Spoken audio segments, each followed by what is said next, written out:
Hello दोस्तों, welcome back my YouTube channel. मैं दीपक सिंह आपका इस जियोग्राफी सीरीज में फिर से स्वागत करता हूं। आज हम तीसरा चैप्टर पृथ्वी की गतियां पढ़ने वाले हैं, जिसमें वो हम लोग शुरू करने वाले हैं। ठीक है, चलिए।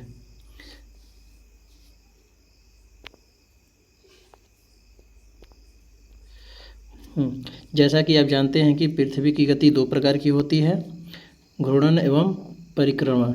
ठीक है, पृथ्वी के कितने प्रकार की होती है गति? दो प्रकार की होती है पृथ्वी की गति। एक तो होती है घूर्णन गति और दूसरी होती है परिक्रमण गति। ठीक है, फिर उसके बाद पृथ्वी का अपने अक्ष पर घूमना ही क्या कहलाता है? घूर्णन कहलाता है। अगर पृथ्वी अपने अक्ष पर घूमेगी तो क्या कहलाती है? घूर्णन कहलाती है। अगर सूर्य के चारों ओर एक स्थिर कक्ष में पृथ्वी की गति को कहते हैं परिक्रमण, यानी सूर्य का जब चक्कर लगाती है तो उसे कहते हैं परिक्रमण, और अपने अक्ष पे घूमती है तो उसे कहते हैं घूर्णन। ठीक है, पृथ्वी का अक्ष एक काल्पनिक रेखा है जो इसके कक्षीय सतह से 66.5 डिग्री का कोण बनाती है।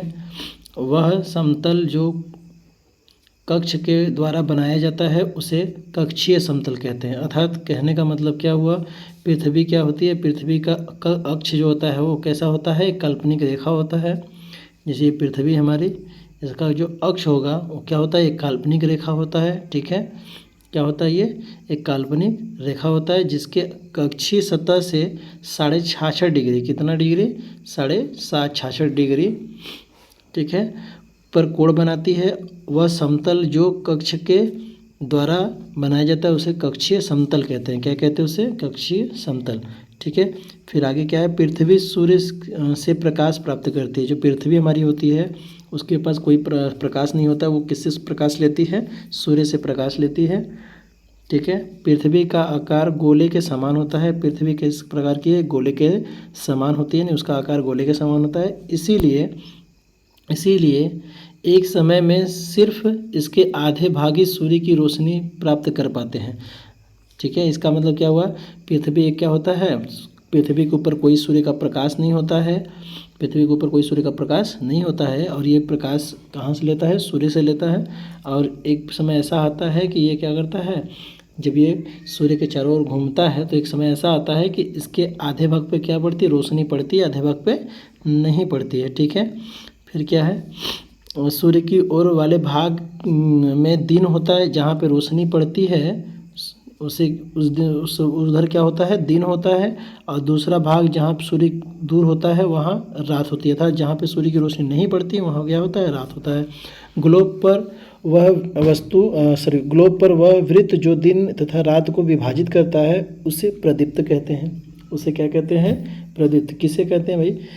कि ग्लोब का वह वृत्त जो दिन और रात को विभाजित करता है, मतलब एक ऐसी लाइन जो दिन और रात को विभाजित करती है उसे हम क्या कहते हैं? प्रदीप्त वृत्त कहते हैं। ठीक है, यह वृत्त अक्ष के साथ नहीं मिलता, मतलब ये जो वृत्त होता है ये अक्ष के साथ नहीं मिलता है। ठीक है, ये जो वृत्त होता है वो अक्ष के साथ नहीं मिलता है, जैसा कि आप चित्र में देख पा रहे हैं। देखो ये चित्र है हमारी, ठीक है, 3.2 की हमारी ये चित्र है, ये हमारी आपका ये चित्र है। ठीक है, इसमें आप ध्यान दो, ये हमारा क्या है? ये हमारी क्या है? ये रेखा जो आ रही है ये क्या है? प्रदीप्त वृत्त रेखा है। ठीक है, और ये हमारा क्या है? अक्षीय रेखा है। ठीक है, ये क्या है? हमारा अक्षीय रेखा। और ये क्या है? और इसमें क्या कहा गया है? ध्यान से आप देखिए यहाँ पे कि वृत्त अक्ष के साथ नहीं मिलता है। जो वृत्त होता है, जो प्रदीप्त वृत्त होता है वो अक्ष के साथ नहीं मिलता है। ठीक है, जैसा कि आप चित्र में देख सकते हैं, पृथ्वी अपने अक्ष पर एक चक्कर पूरा करने में लगभग 24 घंटे का समय लेती है। पृथ्वी एक चक्कर पूरा करने में कितने समय लेती है? 24 घंटे का समय लेती है एक चक्कर पूरा करने में। घूर्णन के समय काल को पृथ्वी दिन कहा जाता है।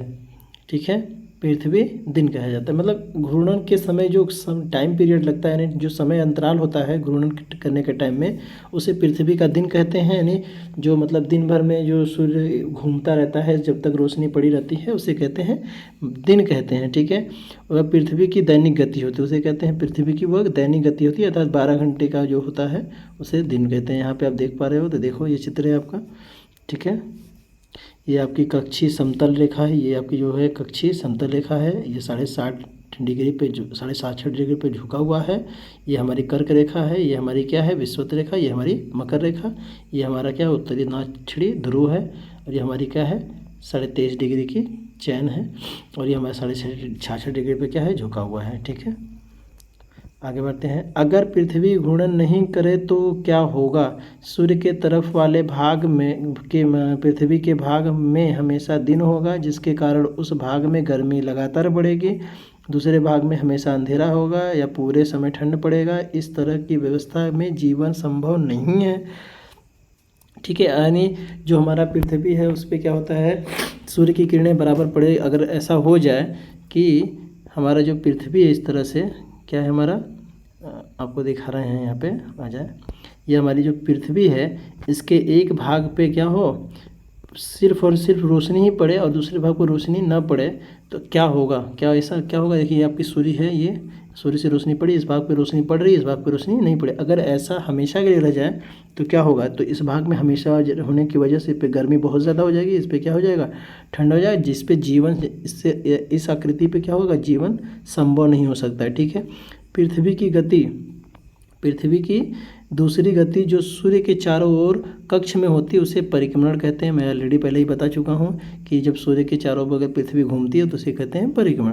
पृथ्वी एक वर्ष में 365/4 दिन में, एक वर्ष या 365/4 दिन में सूर्य का एक चक्कर लगाती है। हम लोग एक वर्ष 365 दिन मानते हैं तथा सुविधा के लिए 6 घंटे को इसमें नहीं जोड़ते हैं। ठीक है, ये हमारा क्या है पृथ्वी सूर्य है, क्या है सूर्य है, ये आपकी क्या है उत्तरी और दक्षिणी ध्रुव रेखा है, ये आपकी उत्तरी दक्षिणी है, ये उत्तरी दक्षिणी ध्रुव रेखा है। ठीक है, इसमें देखो सूर्य के चारों बगल इस तरह से रोशनी आ रही है, तो इस क्षेत्र पे क्या हो रहा है रोशनी पड़ रही है, इस क्षेत्र पे क्या है अंधेरा है, यानी इधर रात होगा, इधर क्या होगा दिन होगा। अब इधर रोशनी पड़ी तो ध्रुवों पे क्या है थोड़ा सा इस पे दिन है और इधर क्या है रात है, इधर क्या है दिन है, इधर क्या है रात है, इधर क्या है वैसे ही है। फिर क्या है ये जो इधर क्या है पूरा का पूरा वसंत ऋतु का माहौल है, ये शरद ऋतु का माहौल है, ये क्या है ग्रीष्म ऋतु का है, ये क्या है ग्रीष्म ऋतु है। ठीक है, इस तरह से ये आपका बनता है। ठीक है, वर्ष के 4 वर्ष में प्रत्येक वर्ष के बचे हुए 6 घंटे मिलाकर एक दिन यानी 24 घंटे के बराबर हो जाता है। अतिरिक्त यानी हम अगर जोड़ें तो डेली के हिसाब से 6 घंटे मिलाएंगे तो 6 चौके 24 यानी 24 घंटे पूरे हो जाते हैं जो एक दिन के बराबर होता है।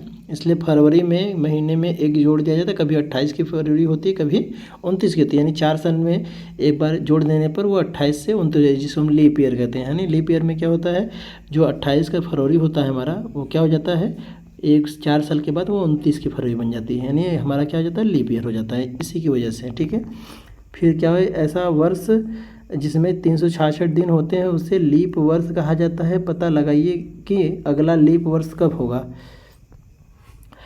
3.3 के चित्र में स्पष्ट है कि पृथ्वी दीर्घाकार पथ पर सूर्य के चारों ओर घूम रही है। जो ये आपका चित्र था इसमें क्या है पृथ्वी क्या कर दीर्घाकार वृत्त पे चारों ओर घूम रही है। ठीक है, सामान्यतः कहाँ गया चारों ओर चक्कर लगाती है। ध्यान दीजिए कि पृथ्वी के पूरे कक्ष में एक ही दिशा में झुकती हुई है। सामान्यतः एक वर्ष को गर्मी सर्दी वसंत ऋतुओं में बांटा जाता है। वस्तुओं में प्रत्येक सूर्य के चारों ओर पृथ्वी की स्थिति में परिवर्तन के कारण होता है।